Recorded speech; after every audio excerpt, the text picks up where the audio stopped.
사랑하시는데 오늘 여러분은 하나님을 사랑하십니까?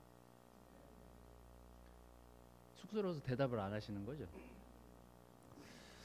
그럼 다시 여러분들한테 물으면서 시작하도록 하겠습니다. 여러분은 어떻게 하나님을 사랑하고 계십니까? 사랑하신다고 대답하셨으니까 그래서 대답 안 한 거야 이렇게 얘기하시려고 그러죠 또. 예? 여러분은 어떻게 하나님을 사랑하십니까? 순종하는 마음으로. 뭐라 그랬죠? 온 마음으로. 네. PPT를 보도록 하겠습니다. 자, 오늘은 지난주에 이어서 하나님의 사랑의 이해 두 번째 시간을 좀 시편으로 다시 가지려고 합니다. 제가 오늘 시편을 할 줄 알았었나? 어떻게 송인도자들이 찬양의 한 3곡 정도가 시편이더라고요. 자, 오늘 제목은 하나님이 사랑하는 자는 어떤 사람일까에 대한 말씀을 여러분들하고 좀 나누려고 합니다. 안 봤던 시편을 좀 고르려고 하다 보니까 오늘은 14편을 여러분들하고 좀 읽도록 하겠습니다. 이 14편은 1절에서 7절까지 되어 있는데 그 중에 7절을 빼고 1절에서 6절까지만 보도록 하겠습니다. 오늘도 여기 건강한 마음과 정신으로 오셨을 테니까 같이 한번 읽어보도록 하겠습니다. 자, 다윗의 시입니다. 자, 시작. 어리석은 사람은 마음속으로 하나님이 없다 하는구나. 그들은 한결같이 썩어서 더러우니 바른 일을 하는 사람이 아무도 없구나. 주님께서는 하늘에서 사람을 굽어보시면서 지혜로운 사람이 있는지 하나님을 찾는 사람이 있는지를 살펴보신다. 너희 모두는 다른 길로 빗나가서 하나같이 썩었으니 착한 일을 하는 사람이 하나도 없구나. 죄악을 행하는 그들이 밥 먹듯이 내 백성을 먹으면서 나 주를 부르지 않는구나. 하나님이 의인의 편이시니 행악자가 크게 두려워한다. 행악자는 가난한 사람의 계획을 늘 좌절시키지만 주님은 가난한 사람을 보호하신다. 아멘. 참 재미있게도 오늘 여러분들에게 영화 한 편을 소개해 드리도록 하겠습니다. 지난 4월에 미국에서 센세이션을 불러일으킨 영화가 한 편 있습니다. 그 영화는 다름 아닌 만화였습니다. 킹 오브 킹스라는 애니메이션인데 이걸 어디서 만들었냐? 한국에서 만들었습니다. 이게 지금 어느 정도 빠른 속도로 미국에서 개봉 1위를 하고 있냐면요. 기생충이 777억의 수입으로 1위를 했다면 지금 이 영화는 787억을 달성 중입니다. 한국 영화가 진출한 이래 최대 수입을 올리고 있는 영화입니다. 하지만 공교롭게도 이 영화의 주제는 예수님의 생애를 다루는 내용입니다. 이집트 왕자 아시죠? 우리 노래도 많이 듣고 했잖아요. 이집트 왕자가 금액을 안 써왔네요 제가. 이집트 왕자보다 2배에 가까운 수익을 지금 올리고 있습니다.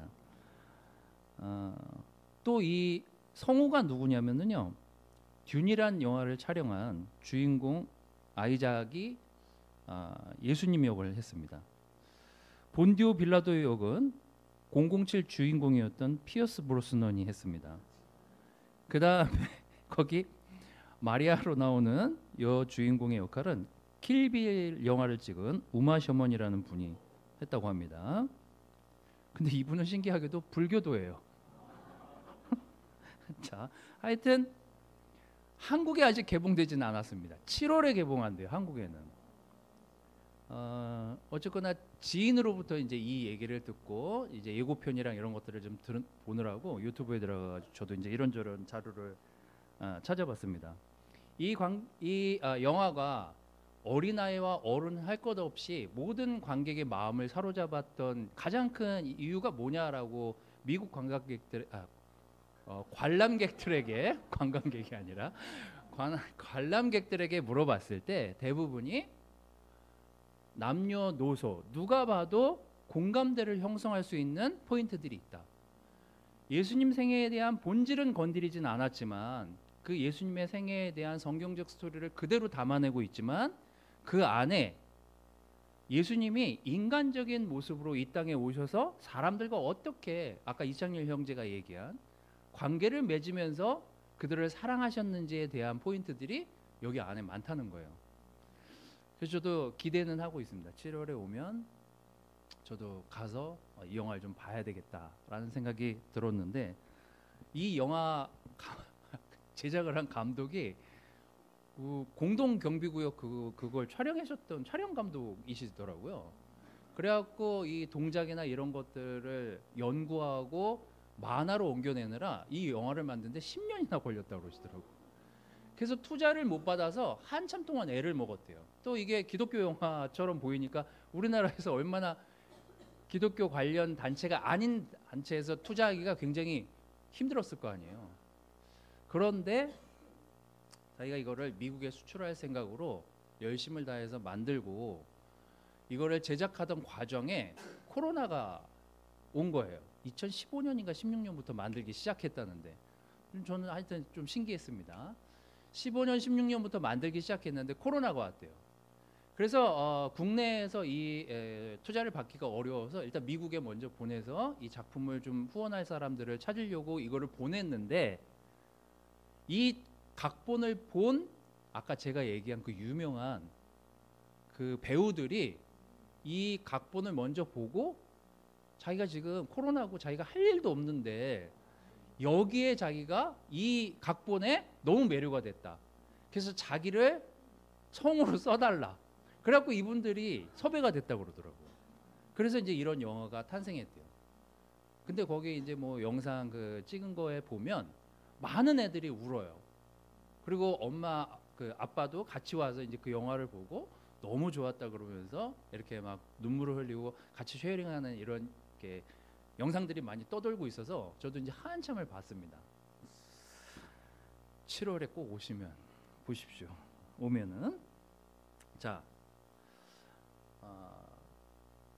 그래서 제가 이 영화를 왜 이 시편을 읽고 가져왔냐고 하냐면 저는 아까 성찬을 나눈 또 우리 이창렬 형제랑 오늘 뭐 예배가 이렇게 좀 맞닿아 있는지는 모르겠습니다만 우리가 하나님 관계가 어떤지를 돌아보는 거는 늘상 우리가 해야 될 일 중에 하나입니다.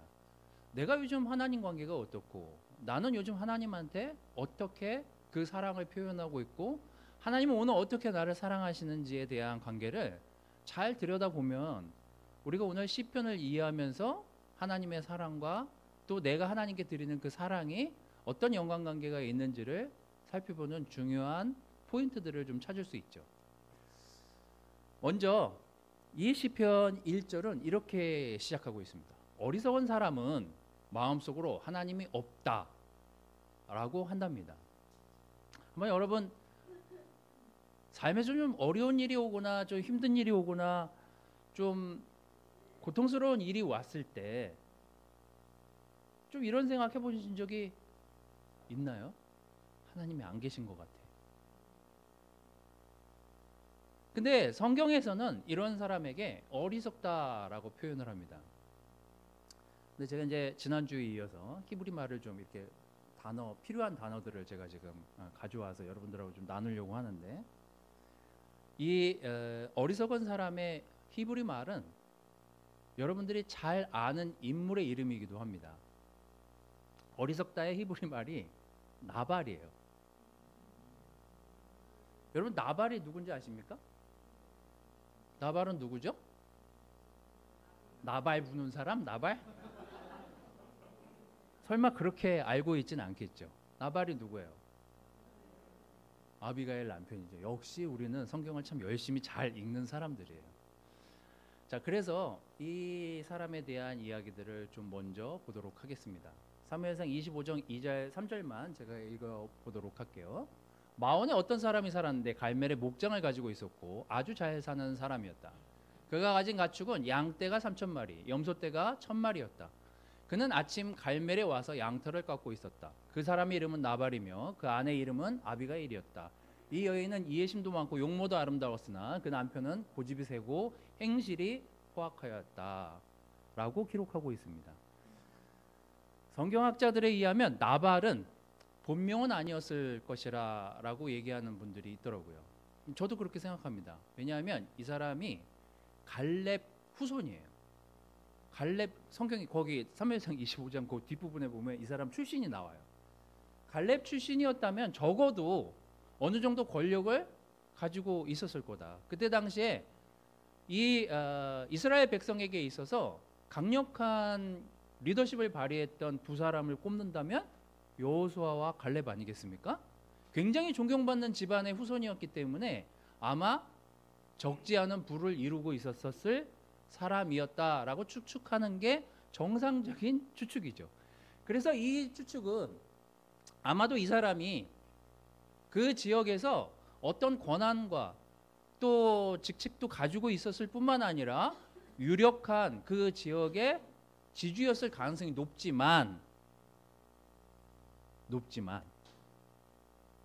좀 가지고 있고 좀 권력을 행사하다 보니 아마도 고집스러운 사람으로 변하지 않았었을까라고 그냥 추측을 하는 내용을 이제 제가 읽었습니다. 어쨌거나 이 별명이든 이름이든 이 나발은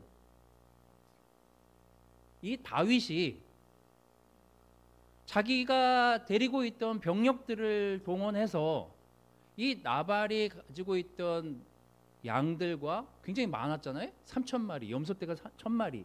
이 정도의 규모를 이루고 있는 이 집안을 위해서 그들의 양과 염소를 지켜주면서 그 지역 일대에서 있었으니 당연히 다윗 입장에서는 어느 정도 자기가 좀 도와달라고 하면 도와줄 줄 알았던 거죠. 근데 나발이 어떡하죠? 이런지하에 거절을 하고 난 못 도와 이렇게 된 거죠. 왜냐하면 이것도 또 성경학자들의 그냥 이거는 그냥 가설인데 아마도 사울이 이건 이제 22장 사무엘상 22장에 나오는 얘기인데 아비멜렉이 이 다윗을 도와줘 가지고 죽었던 내용들을 알고 있었기 때문에 아마도 지레 겁을 먹고 안 도와줬던 게 아닐까.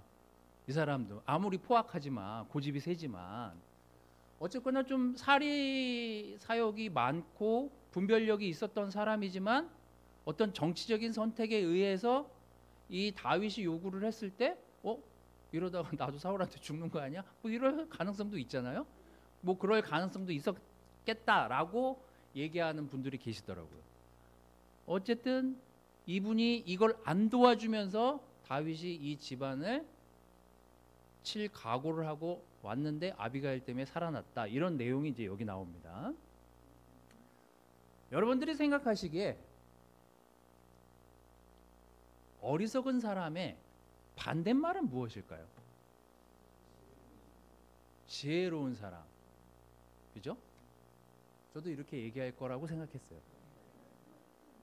근데 오늘 제가 여러분들한테 얘기하고 싶은 것은 아까 그 나발의 얘기를 제가 조금 길게 설명했지만 우리가 쉽게 속고 세상에서 쉽게 저지를 수 있는 행동 중에 하나가 자꾸 사람이 보이는 거예요. 사람이 보이면서 이게 내 믿음을 깎아먹기 시작합니다. 성경이 말하는 지금 이 1절이 말하는 어리석은 그 나발 같은 행동을 하는 그 사람의 근본적인 이유가 뭘까를 생각해 보면 아까 그 성경학자들의 가설처럼 그게 맞다면 어쩌면 사울도 떠오르고 내가 지금 어느 선에 서야 될까를 생각하면서 아마 섣불리 판단하기가 굉장히 어려웠을 것 같다는 거예요. 오늘 여러분들이 나발의 입장에 대해서 생각해 본다면 여러분들은 아무리 내 주변에서 내 양떼와 염소떼를 지켜줬던 사람이라 하더라도 내가 이 사람을 도와줬을 때 사울한테 죽을 것 같아 라는 그 두려움에 휩싸였을 때 여러분이라면 어떻게 행동하겠습니까? 그래도 다윗은 하나님이 인도하시는 분이니 나는 다윗을 도울 거야 라고 판단할까요? 그래서 이 어리석은 사람의 반대는 뭐냐? 바로 주님께 피신할 수 있는 믿음이 나에게 있냐가 제가 하고 싶은 얘기예요. 2절에 보면 그들은 한결같이 썩어서 더러우니 바른 일을, 또 공동번역 성경에는 바른 말을 하는 사람이 아무도 없구나, 이렇게 기술하고 있습니다. 때로는 하나님보다 어떤 두려움이 커지기 시작하면서 이게 맞는 건 확실한데 자꾸 이걸 따라가게 돼요. 하나님이 말씀하시는 그 말씀이 맞고 여길 따라가는 게 맞는데 내 마음은 여기 가 있는데 보여지는 사람, 보여지는 관계, 보여지는 어떤 사람들 사이에서의 두려움 때문에 우리는 바른 일도 바른 말도 하기가 어려워진 상태가 됩니다. 자, 여러분의 일거수일투족을 제가 다 알진 못하지만 여러분은 어려운 일을 당하거나 누군가로부터 불편한 일을 당했을 때, 억울한 일을 당했을 때, 혹은 내가 침해받는다는 어떤 상황이 직면했을 때, 그때 여러분은 누구에게 피합니까? 그 피하는 것이 사람입니까? 하나님입니까? 이 부분에 여러분들은 답을 하실 수 있어야 되겠죠. 저 또한 마찬가지입니까? 마찬가지입니다. 내가 오늘 어떤 사람 때문에 그 사람을 피하고 있는지, 또 그 사람을 피해서 다른 사람한테 가고 있지는 않은지. 하지만 내가 오늘 진정 내 마음과 내 몸을 피해 맡길 수 있는 분이 누구인지, 나는 오늘 그런 선택을 할 수 있는 마음의 상태인지, 그 물음을 여러분 모두에게 드립니다. 두 번째는 도움을 필요로 하는 것을 아는 사람이에요. 자, 거기 3절에 보면 너희는 모두 다른 길로 빗나가서 하나같이 썩었으니 착한 일을 하는 사람이 하나도 없구나. 보니까 여기는 착한 일을 하는 사람이 없구나가 포인트가 아니라 빗나간 게 문제예요. 이 구절의 포인트는, 자, 이 빗나가다라는 요 구절의 단어 뜻은 사르라는 단어인데, 빗나가다라는 말은 뭐 자기가 가는 길에서 뭐 어긋났다 이런 뜻도 있지만 한쪽으로 치우쳤다, 반항하다 이런 뜻이 담겨 있답니다.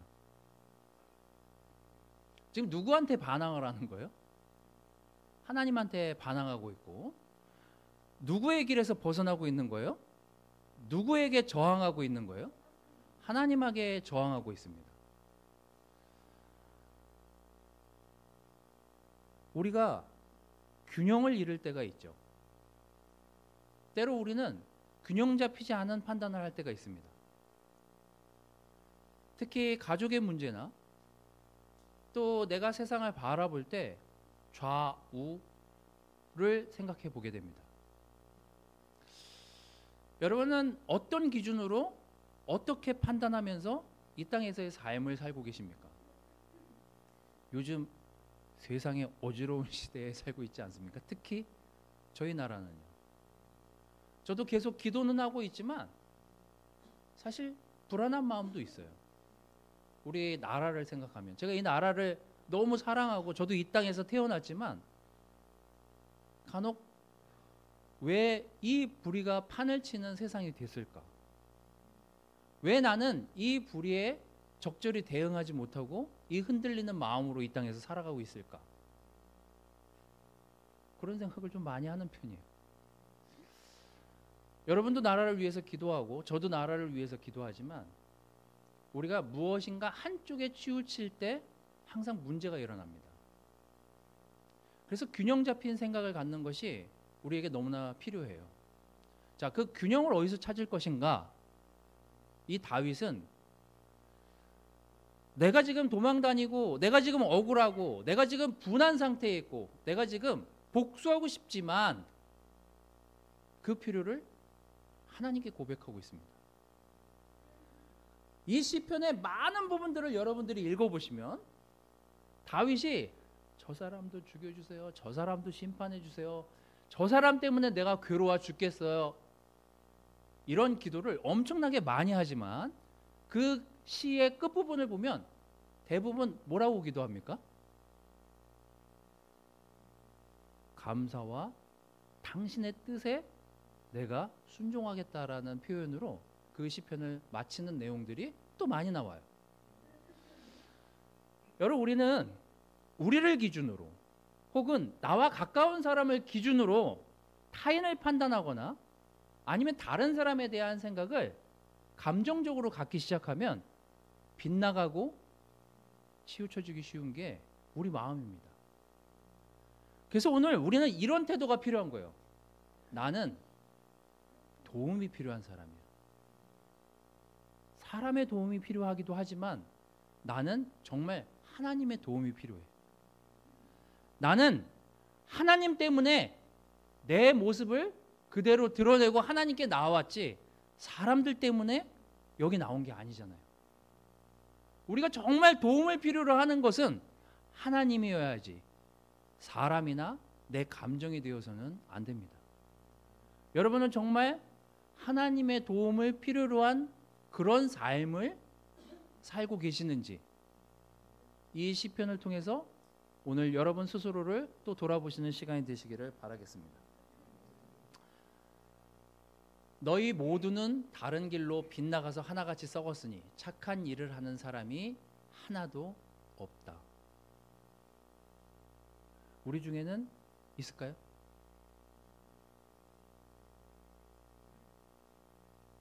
있나요? 저는 그게 우리 어린 자녀들이라고 생각합니다. 정말 신기해요.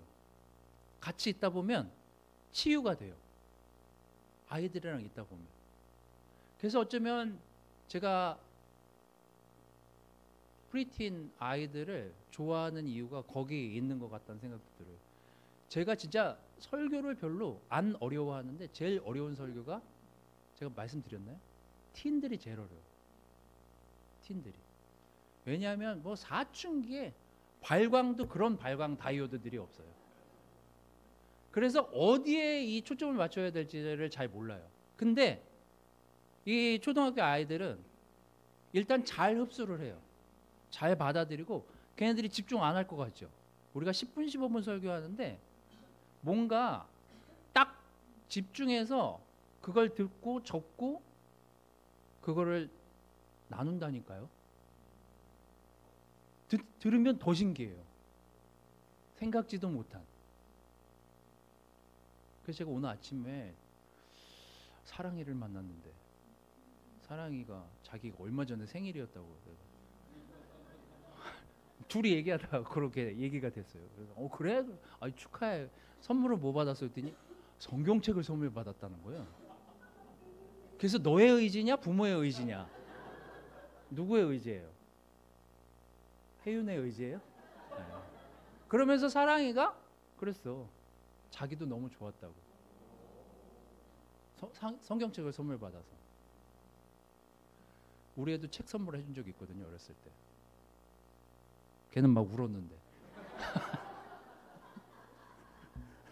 사랑이 너무 좋았대요. 어떤 거를 아이들이랑 얘기하고 있으면 푹 빠져들게 됩니다. 이들은 누구에게 도움을 구해야 되는지를 알아요. 자기가 힘이 없으니까 아빠, 엄마에게 정말 순수한 마음으로 도움을 필요로 합니다. 우리는 그런 도움을 하나님께 받으려고 하고 있나요? 하나님, 저 좀 도와주세요. 제가 이런 게 약해요. 제가 이런 죄성이 있어요. 제가 이런 문제가 있는데 제발 여기서 저 좀 벗어나게 도와주세요. 이런 기도를 우리가 하고 있냐고요. 우리는 정말 전적으로 하나님께 도움을 구해서 여기까지 온 사람들 아닙니까? 어떻게 우리가 이 땅에서 우리의 주변에 있는 사람만의 도움으로 여기까지 절대 못 온다니까요? 우리는 하나님의 도움 없이 살 수 없는 사람들이에요. 하나님께 도움을 구하십시오. 하나님은 여러분들이 도와달라고 요청하기를 원하시는 분이세요. 그래서 여러분들이 도와달라고 요청하시기를 바라요. 또 하나 세 번째 마지막으로 겸손의 공간이라고 제가 써놨는데 6절은 이렇게 정리를 하고 있습니다. 행악자는 가난한 사람의 계획을 늘 좌절시키지만 주님은 가난한 사람을 보호하신다. 이 부분은 뭐 마태복음과 굉장히 겹쳐 있는 내용이기도 합니다. 사실 마태복음 5장에 심령이 가난한 사람이라고 나오잖아요. 그 가난하고 같은 단어입니다. 마흐세오라는 단어인데 그런 가난한, 마음의 가난한, 물론 그냥 가난한 사람도 있지만 재정적으로 가난한 그 사람을 포함하지만 거의 대부분의 설명은 마음에 가난한 사람을 얘기하고 있습니다. 제가 왜 겸손의 공간이라고 얘기를 했냐면요. 저기 이제 그 내용에 보면 악한 사람은 가난한 사람의 계획을 자꾸 좌절시키려고 하고 더 누르려고 하고 더 이 사람들을 팽하려고 하지만 하나님은 되려 가난한 그 겸손한 마음을 가진 사람을 찾으신대요. 찾고 싶어 하신대요. 자, 그럼 이 가난한 마음을 어떻게 우리가 가져갈 수 있는가에 대한 생각을 좀 해보게 되었습니다.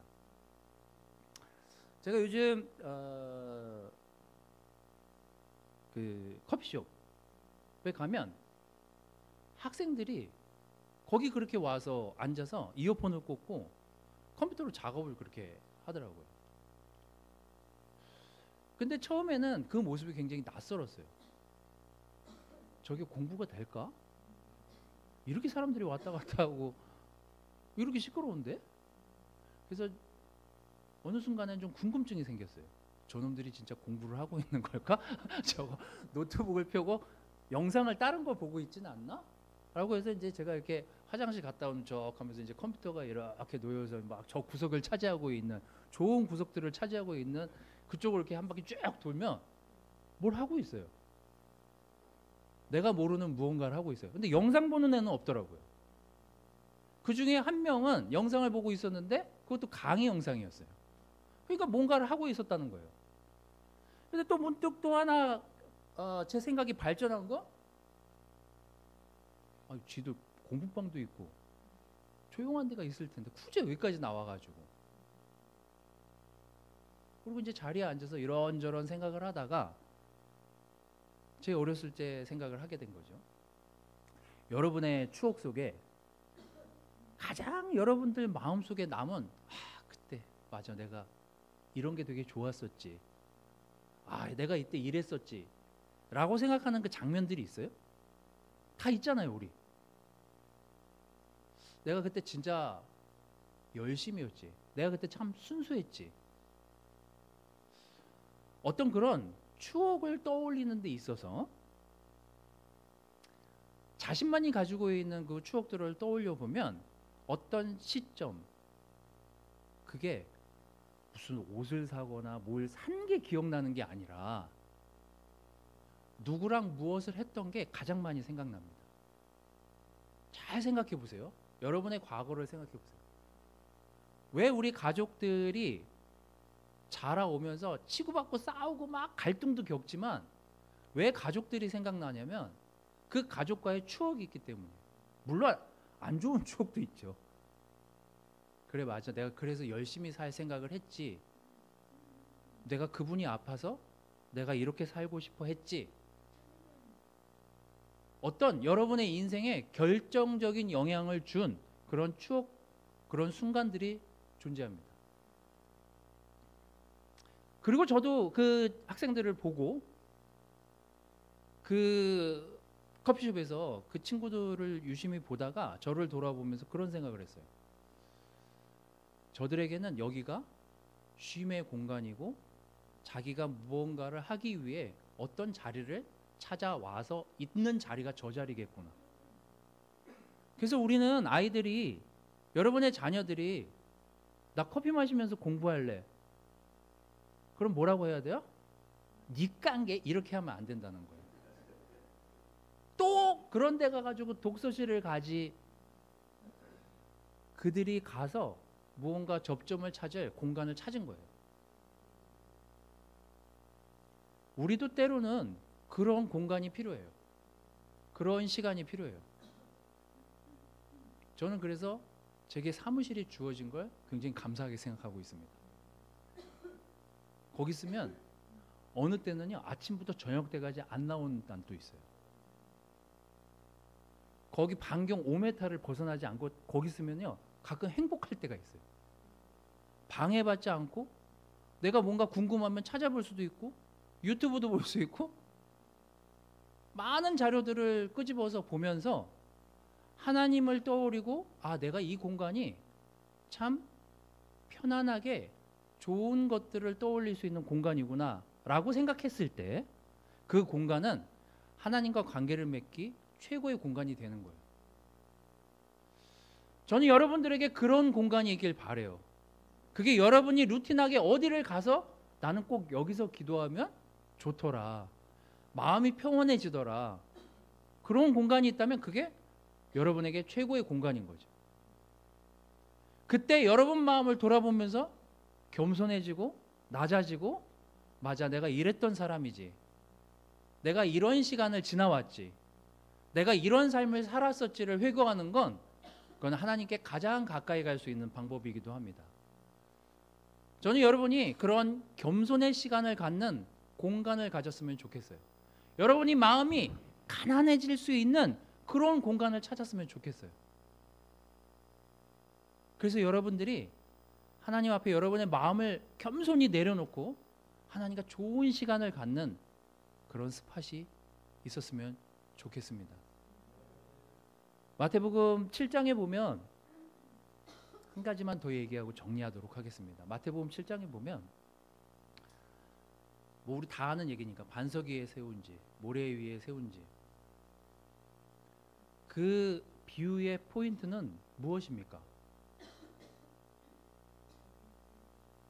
그 비유의 포인트는 뭐예요? 여러분들이 알고 있는 포인트는?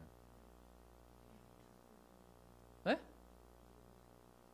집을 튼튼하게 잘 짓자? 기초에 대한 얘기잖아요. 똑같이 집을 짓고 똑같은 모양으로 똑같이 설계를 해서 짓지만 나중에 비바람이 오고 창수가 일고 바람이 불고, 개역성경만 하도 외우다 보니까 그 구절만 생각이 나네. 창수가 불고 바람이 일어. 그렇게 됐을 때 드러나지게 되잖아요.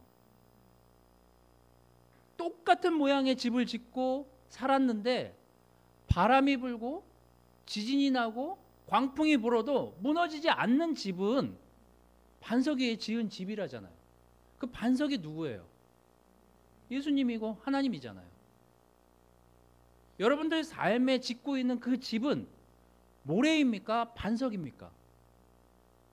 여러분들이 겸손하게 하나님께 나아가는 순간, 그 순간 여러분의 기초는 반석임을 믿습니다. 자, 오늘 말씀 정리하도록 하겠습니다. 하나님은 우리가 피난처로서 하나님을 선택하길 바라고 계십니다. 오늘 여러분들이 피난하고 싶고 숨고 싶고 여러분이 도망가고 싶은 장소는 또 사람입니까? 아니면 하나님입니까? 또한 내가 도움이 필요하다는 것을 자각하고 사는 사람입니까? 나는 도움을 필요로 하지 않는다, 나는 내 주변에 좀 있고 좀 같이 할 수 있는 사람이 있으면 된다 라고 생각하면서 하나님께 도움을 구하지 않는 사람입니까? 오늘 하나님은 여러분들이 하나님께 와서 도움을 구하기를 원하십니다. 여러분의 마음에 쉴 공간이 여러분들은 있으십니까? 그게 집의 한 켠이든 어느 기도하는 한 장소이든 그게 커피숍이든 어디든, 여러분 다음 한 주간 동안은 여러분과 하나님 관계에서 겸손하게 여러분을 내려놓고 하나님과 대화할 수 있는 그 공간을 찾아서 여러분들이 하나님과 깊은 대화를 하는 그 시간을 갖기를 바라겠습니다. 말씀을 마치도록 하겠습니다.